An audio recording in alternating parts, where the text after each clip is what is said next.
Bismillahirrahmanirrahim. Assalamualaikum warahmatullahi wabarakatuh. Selamat pagi anak-anakku semua. Bagaimana kabarnya hari ini? Alhamdulillah semuanya sehat-sehat selalu dan dalam lindungan Allah Subhanahu wa taala. Tetap semangat anak-anak ya untuk belajar agar kita bisa mencapai apa yang anak-anak cita-citakan. Amin Allahumma amin. Baiklah anak-anakku semua, untuk pelajaran pagi hari ini kita tetap masih membahas bab 7, yaitu hati tentram dengan berperilaku baik. Kalau kemarin poin A, ikhlas, sekarang poin B, mohon pertolongan, halaman 96. Coba bukunya dibuka halaman 96 ya. Sudah anak-anak semua? Sebelum pembelajaran kita mulai, marilah kita berdoa dengan bacaan basmalah bersama. Mudah-mudahan pelajaran pagi hari ini akan mendapatkan ilmu yang bermanfaat. Bismillahirrahmanirrahim. Sudah? Perhatikan ya. B. Mohon pertolongan.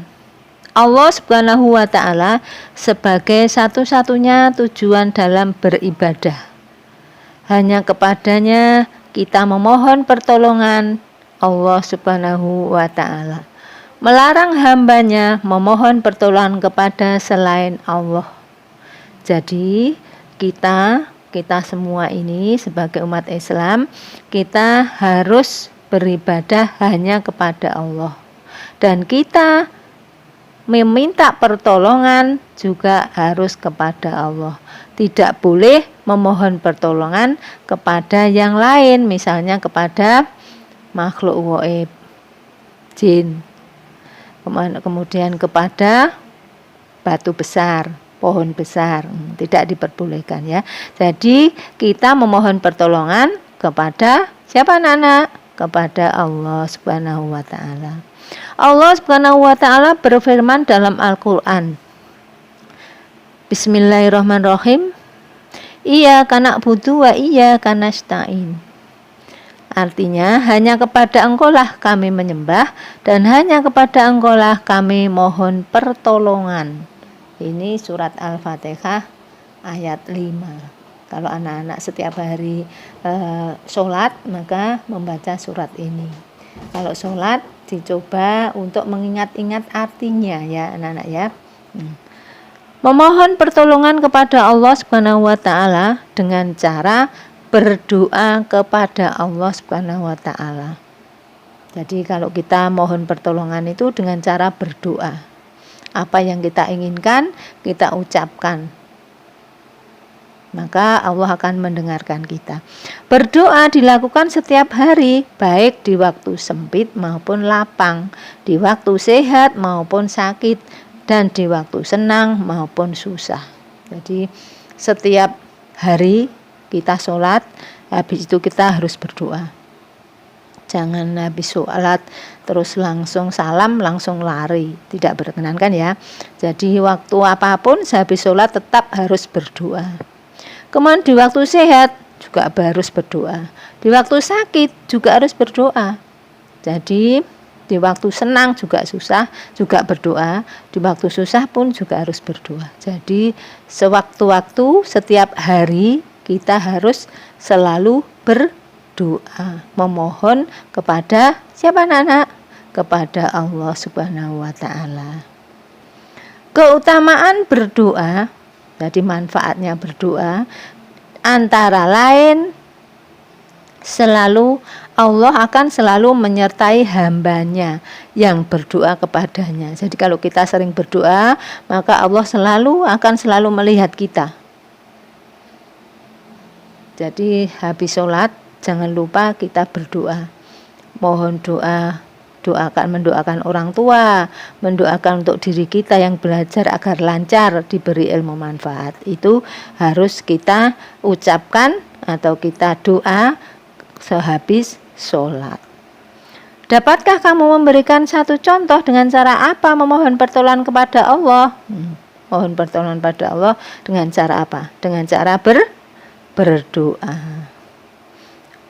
Sudah jelas anak-anak sampai di sini? Kemudian tugas anak-anak yaitu buatlah kelompok. Setiap kelompok bertugas memerahkan bacaan doa, berdoa secara bergantian. Misalnya membaca doa apa. Doa yang dibacakan diserahkan kepada kelompok masing-masing, ya terserah doa apa saja. Kegiatan doa, sebagian kelompok membacakan doa di depan kelas, ya. Kelompok lain mendengarkan dan memperhatikan doa yang dibacakan. Kemudian sikapku, aku harus berdoa kepada Allah setiap memulai pekerjaan. Jadi waktu mulai berdoa, waktu selesai juga berdoa. Baik mau belajar, mau melakukan kegiatan apapun, kita harus berdoa. Insya Allah aku bisa, berilah checklist. Aku selalu berdoa kepada Allah Subhanahu wa ta'ala, sering, selalu, kadang-kadang, tidak pernah. Aku selalu mohon pertolongan hanya kepada Allah, selalu, sering, kadang-kadang, tidak pernah. Aku selalu berdoa setiap memulai pekerjaan, selalu, sering, kadang-kadang, tidak pernah. Ini tugas anak-anak, memberi checklist. Kemudian tugas yang kedua, mencermati gambar berikut bersama teman-teman dalamnya. Tulis maksud gambar di atas. Jadi tugasnya menulis maksud gambar nomor 7.7 dan nomor 7.8. Tugas pertama tadi memberi checklist, itu tugas yang pertama. Tugas yang kedua, menuliskan maksud dari gambar nomor 7.7 dan nomor 7.8. Kemudian tugas yang ketiga yaitu mengerjakan ayo berlatih. Ini jawab nomor 1 sampai nomor 5. Kemudian ini 1 sampai 5. Kemudian yang halaman 99, membaca doa sebelum dan sesudah belajar. Ditulis di sini ya, doa sebelum belajar dan sesudah belajar. Apa yang kamu pelajari hari ini? Apa tadi yang dipelajari hari ini anak-anak? Ya.